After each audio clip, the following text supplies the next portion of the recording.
Qué bueno tenerte hoy de nuevo aquí, en Opio en las Nubes. Vamos a hablar brevemente porque el informe de hoy es sencillo, claro y conciso. Es una prospectiva electoral para el 2026. ¿Quién ganará o quién probablemente ganaría las elecciones en el 2026 a la presidencia de Colombia? Hay que tener también en cuenta cómo se está comportando en este momento América Latina y particularmente Colombia. Se está generando un ruido blanco muy importante que proviene del triunfo de José Kast en Chile. Es importante que ustedes vean los videos que yo he realizado en el transcurso de este año, donde precisamente yo explicaba cómo la coherencia ideológica de los chilenos es que realmente el bloque de derecha, independientemente de las tendencias ortodoxas de José Kast y del señor Kaiser, sin lugar a dudas denotaban que el país tenía que tender hacia eso. No es meramente, pues casi que el regaño público que expresó Maduro al tratar de incompetente, de tibio, de estúpido, de pendejo al señor Boric.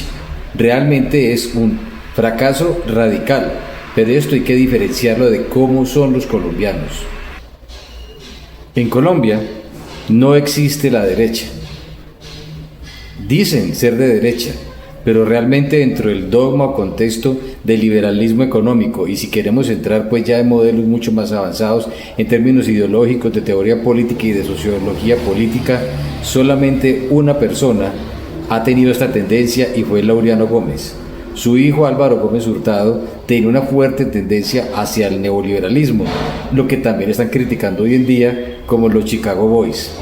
Pero también hay que entender algo, y es que hay que eliminar el sesgo subjetivo que se produce en relación a los hechos lamentables que se produjeron dentro del proceso de la presidencia de Pinochet. Fueron excesos, claro que sí. Sin embargo, la aplicación de las teorías de los Chicago Boys o del neoliberalismo condujeron de una manera positiva a Chile a convertirse, pues con toda seguridad, en el país más competitivo, más rico y con las mejores estructuras de toda América Latina. Nuestro país jamás en toda su historia ha visto eso. Voy a insistir, es una teoría de la teoría de la concha del sastre, en donde encontramos retazos por todas partes. Esos retazos son, sin duda alguna, los que han ido construyendo modelos económicos, de constitución y de estructuras en Colombia. Pero entre Colombia y Chile realmente hay grandes y muy fuertes diferencias, y son objetivas. El otro tema que también toqué hace algunas semanas es la implosión del Centro Democrático y el más que evidente declive de Álvaro Uribe Vélez como el eje o el nodo o aquel a quien se le solicitaba y aún quieren solicitar la autorización para poder gobernar en este país. Ese tiempo ya pasó. El Centro Democrático, como ellos mismos lo reconocen, implosionó.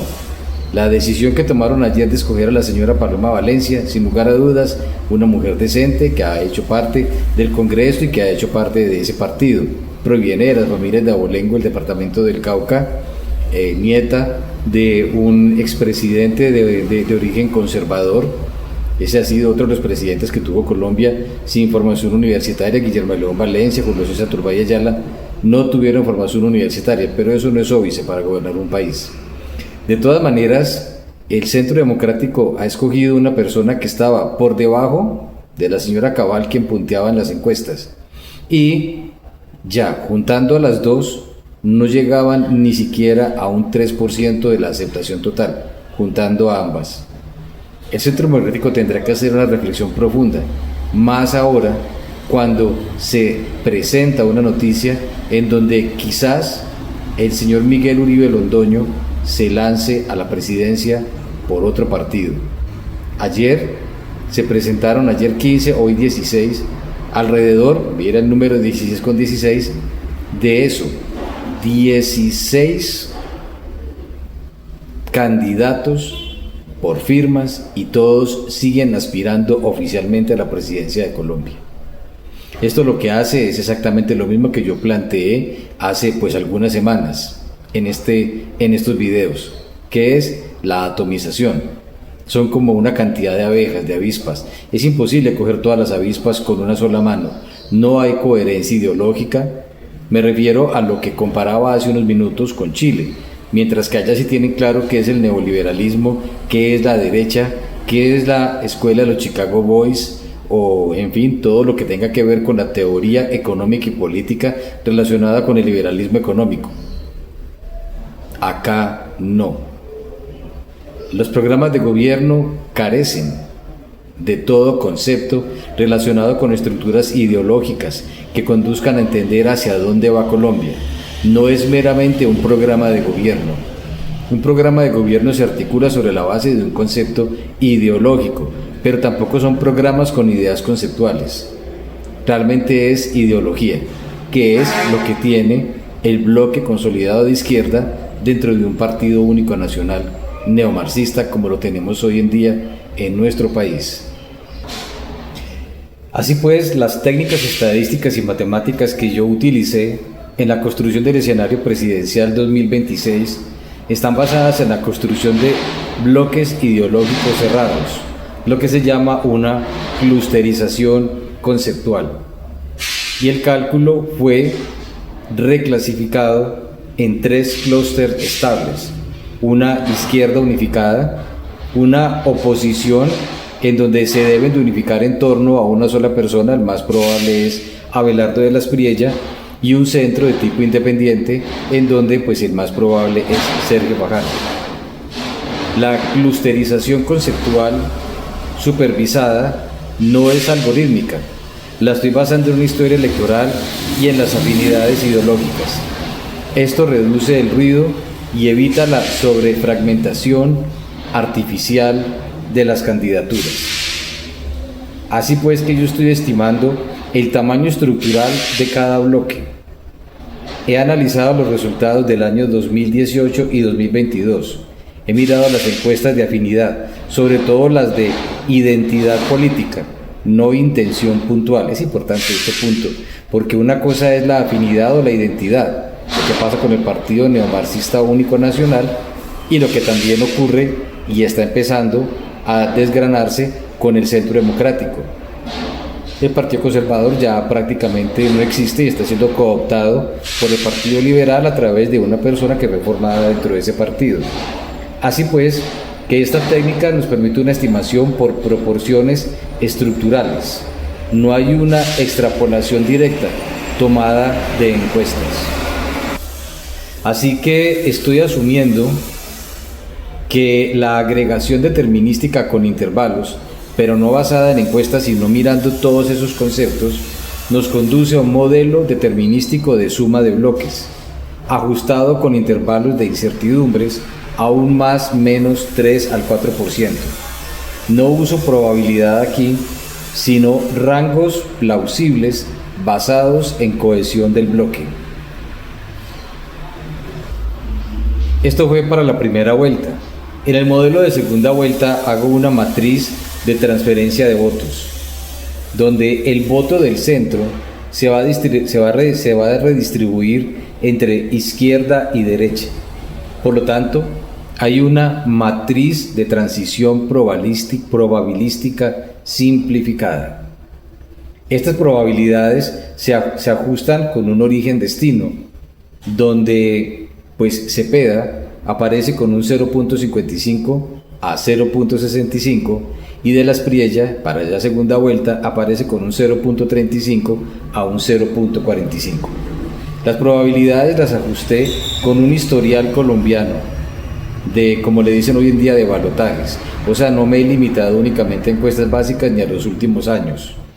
Al rechazo relativo, o sea, a los negativos como tal, y al perfil urbano educativo del centro, que es quienes se están viendo en este momento más, entre comillas, digamos, damnificados en todo este proceso.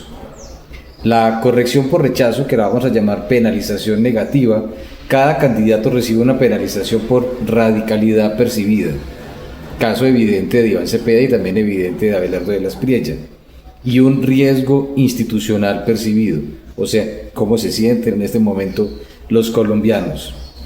Aplico la técnica del ajuste aditivo negativo, no multiplicativo, Con ello evito exagerar los efectos.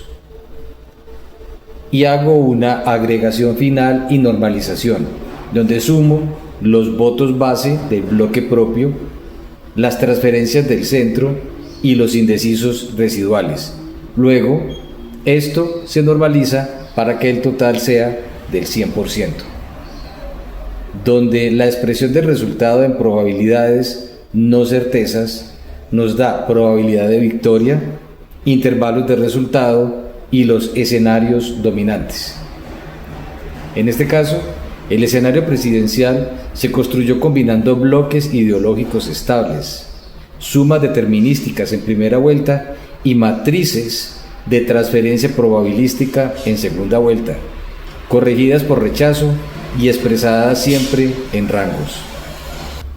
Así las cosas, vamos a estructurar en este momento el escenario para la primera vuelta, donde va a haber una izquierda unificada y es independiente del conato pues en este momento generado por el exgobernador de Santa Marta, otro abogado y un exministro del señor Gustavo Petro. De todas maneras, traspasado el proceso del 30 de marzo, van a ir debidamente unificados, puesto que las probabilidades de que el bloque de Carlos Caicedo gane son ínfimas, y Daniel Quintero pues tampoco, a pesar de que el hombre pues quiere generar y desarrollar caos.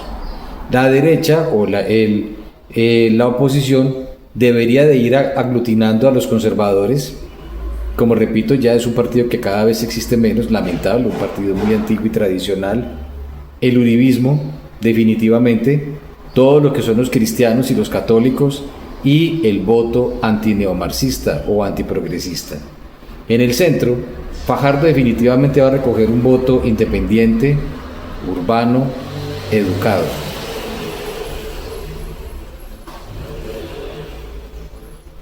Así las cosas, el tamaño estructural de los bloques, según la afinidad ideológica, no basándome en encuestas como lo acabo de manifestar, nos da que la izquierda tendría un 28 a un 34% del electorado.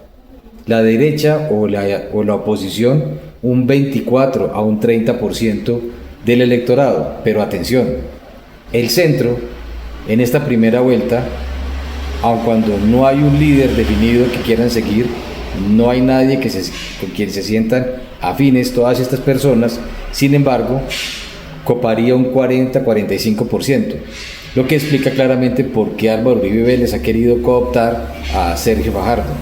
De las priellas no tanto, porque se consideran completamente no afines. Sin embargo, Uribe es consciente de este 40-45% y de una fuerte tendencia en el país a buscar un tipo de un centro estilo Bill Clinton, pudiéramos decir. La proyección entonces que yo emito para la primera vuelta, el 31 de mayo de 2026, o mis estimaciones son Iván Cepeda un 28 un 34%, de la Espriella un 24 un 30%, Sergio Fajardo iría con un 18 a un 24%. La conclusión es que Cepeda y de la Espriella pasan a segunda vuelta. ¿De dónde sale entonces la proyección de segunda vuelta? Tomando toda la matriz matemático-estadística que acabo de manifestar y que yo mismo elaboré.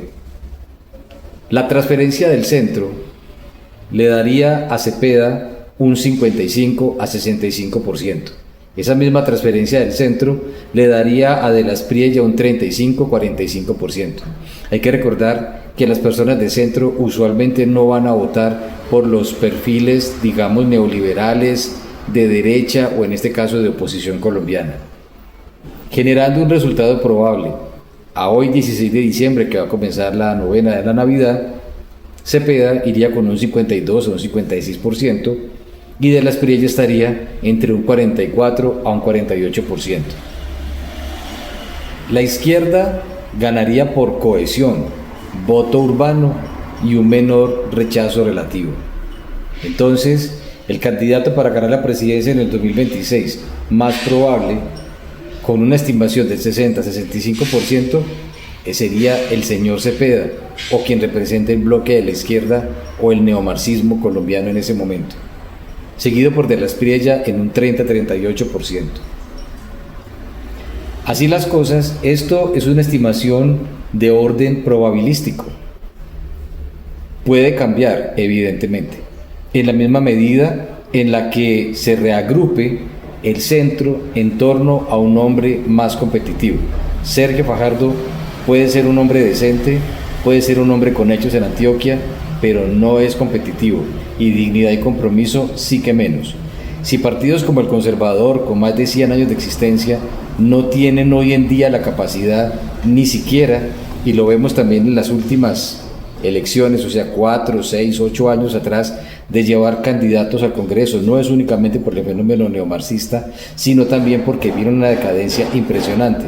Y algo similar pasa con el Partido Liberal, que ha sido casi cooptado en su mayoría por el partido, pues ya en este momento único, nacional comunista neomarxista. Eventos de impacto político o judicial. Esto nos lleva a entender que la izquierda se podría ver envuelta pues en todo el torbellino de problemas que en este momento tienen. Es tontería repetir qué es lo que está ocurriendo. Realmente es así. Esto podría cambiar mucho ese voto urbano, educado, que no logran cooptar plenamente los de la derecha, pero sí los de la izquierda. Y una serie de cambios drásticos en la participación regional. De hecho, también tengo el análisis de la participación regional, que genera unos números completamente dramáticos e increíbles, con excepción de Antioquia y especialmente en el eje cafetero, Caldas y Quindío. Pues Risaralda no, Risaralda sí tiende más a la centroizquierda y a la socialdemocracia, puede generar algo especial. Y que se presente una crisis económica o de seguridad antes de la elección. Elemento de la seguridad en el que están trabajando profundamente todas las personas de la oposición colombiana, o si los quieren llamar de derecha.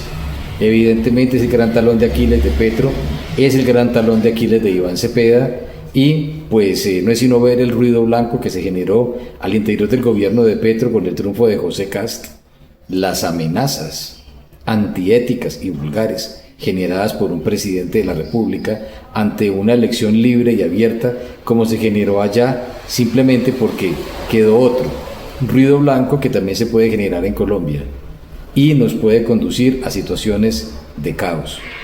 Lo dije en algún otro video, lo voy a repetir hoy. La probabilidad de que en Colombia no se solucione nada en el periodo 2027-2030 es muy alta, y de que América Latina entre en un proceso de conflagración ideológica, política y de inestabilización es muy alta para todo este periodo. ¿Se puede presentar una crisis económica en Colombia? La probabilidad es muy baja. Sin embargo, la crisis de seguridad sí es muy alta.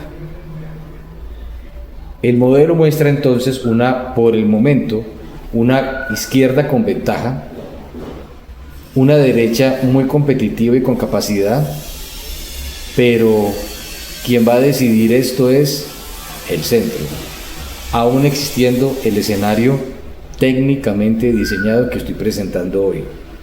La tendencia entonces por hoy y hasta este 16 de diciembre favorece al señor Iván Cepeda en un probable escenario estabilizado en 3 candidaturas únicas en primera vuelta y en 2 candidaturas que obviamente son las que normalmente van a quedar para una segunda vuelta. Dejo entonces las imágenes con los cuadros pertinentes. Tendrá que hacerle usted una pausa o una ampliación para poder verlos relacionados pues con estos informes estadísticos.